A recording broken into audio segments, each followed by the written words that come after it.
Tomás, ela estava sempre nesses lugares, até o dia que ela foi expulsa. Paula Tomás chegava para assistir as peças com uma santa. Uma santa que ela carregava com ela, a santa era grande, então ela tinha um travesseiro, assim. E quando ele estava se apresentando, ela punha a santa como se a santa fosse assistir o que ele estava fazendo no palco. E todo mundo percebia isso. Só que ela acabou sendo ali proibida de entrar naquele local porque ela brigava com as pessoas, meio que de ciúme dele, com garrafa quebrada. Então ela foi proibida de entrar naquele lugar.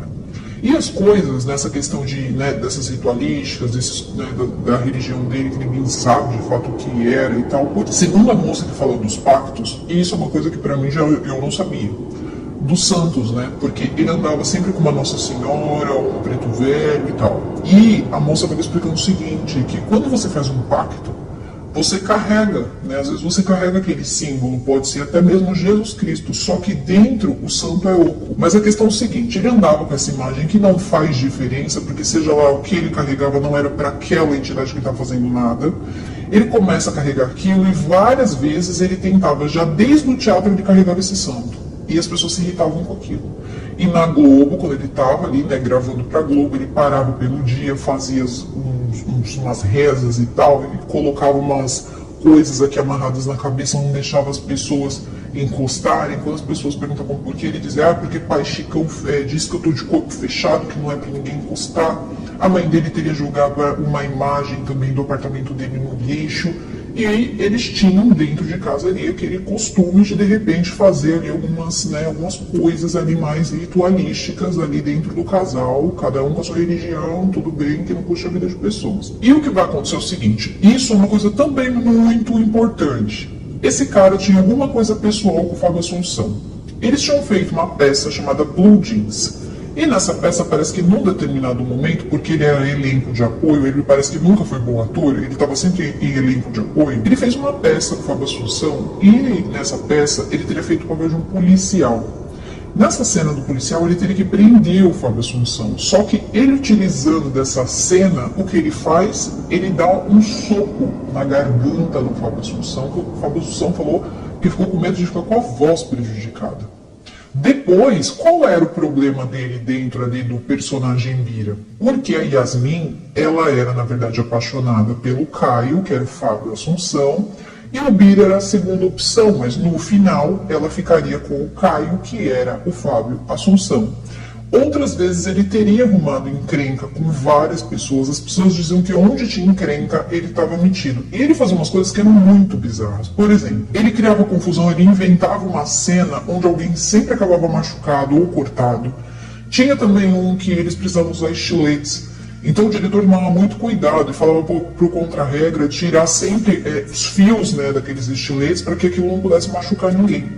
Um dia ele se oferece para ajudar o contra-regra. E ele deixa passar 15 estiletes com fio. E pessoas se machucam nas cenas. Então, assim, ele estava sempre por trás. E aí teve uma hora que os diretores começaram a pensar, gente, mas onde esse rapaz está? Alguma coisa acontece, né? Alguma coisa ruim acontece. Então as pessoas começaram a evitar um pouco ele, que falavam assim, tem alguma coisa errada com esse cara, assim. Quando é demais, a gente começa a achar que de repente pode ser a pessoa. Ele também não aceitava estar em segundo, ser elenco de apoio, estar no apoio. Não, ele queria ser o personagem principal. E se ele conseguisse fazer com que o Bira ficasse com Yasmin, seria perfeito para ele. Então ele começa a pressionar as pessoas. O que você acha? Ele fazia enquetes dentro da própria Taikon para as pessoas responderem. Stênio Garcia conta isso. Ele fazia do tipo, ele perguntava para ela, você acha que a Yasmin deve ficar com o Bira ou com o Caio? E aí o Stênio, que era mais experiente, virou para ele e falou, Guilherme, essa novela foi escrita para Yasmin ficar com o Caio. Isso não vai mudar. E ele falava, não, eu acho que vai mudar. Não, eu acho que vai mudar. As pessoas preferem muito mais o Bira do que o Caio. Então ele queria aquilo, não adianta. Era a meta dele. Essas pessoas são dessa forma. Depois vai ter um momento que a Paula Tomás ela já está morando com o Guilherme de Pádua, porém ela continua tendo encontros íntimos com o ex-namorado em outra cidade. Até que o ex-namorado sabe que ela está com o Guilherme de Pádua e corta de vez a relação com ela. E aí, quando ele tá na Globo, ele também manda uma carta pro diretor do Blue Jean, peça de teatro que ele fazia, dizendo o seguinte... basicamente isso, caro amigo, agora eu trabalho na Globo e eu não vou mais mostrar a minha bunda na sua peça de teatro, porque agora esta bunda vale muito. né? Assinado Guilherme de Pádua. Aí então já sabemos quem são essas pessoas. Rogéria acaba dando também, né? Fala também que ele, na verdade, ela sempre soube que ele era um carreirista, então ela fala dele e diz que ele sempre foi uma pessoa assim estranha, ninguém gostava muito dele. Outros atores diziam a mesma coisa, principalmente os rapazes, diziam que ele era sempre demais, tudo dele era demais, o riso era demais, o choro era demais, encenava demais, ficava uma coisa forçada e não ajudava ele não era um bom ator. E aí começa-se também a saga do corpo de Daniela Pérez, porque as pessoas vão começar a ir até o cemitério, deixar mensagens de que a morte era só o início. Lembrando, estávamos perto do ano 2000 e tinha muita gente fazendo teoria pro ano 2000, que o mundo ia acabar, que ia ter diversas coisas que aconteceram, os escolhidos iam ser... Tinha até gente que acreditava que ET ia vir buscar a galera no ano 2000. E aí o que acontece? Começaram a escrever um monte de coisa na lápide de Daniela e aquilo começou a ser uma ameaça, quebraram um pouco, e aí agora faz o seguinte, agora fala, olha, vamos ter que tirar a Daniela daqui. Então eles vão lá e compram um lugar perto da administração do cemitério, que acham que lá vai ser mais seguro. Não adiantou absolutamente nada, foi uma cena difícil, porque o que acontece? Quando eles foram tirar ela, né, de onde ela estava para levar para este segundo lugar, eles acharam extremamente estranho, porque todo o caixão dela, que era envernizado, que era de uma determinada forma, estava verde, um verde inexplicável. E o irmão da Glória Pérez é médico, também não conseguiu explicar muito bem aquilo.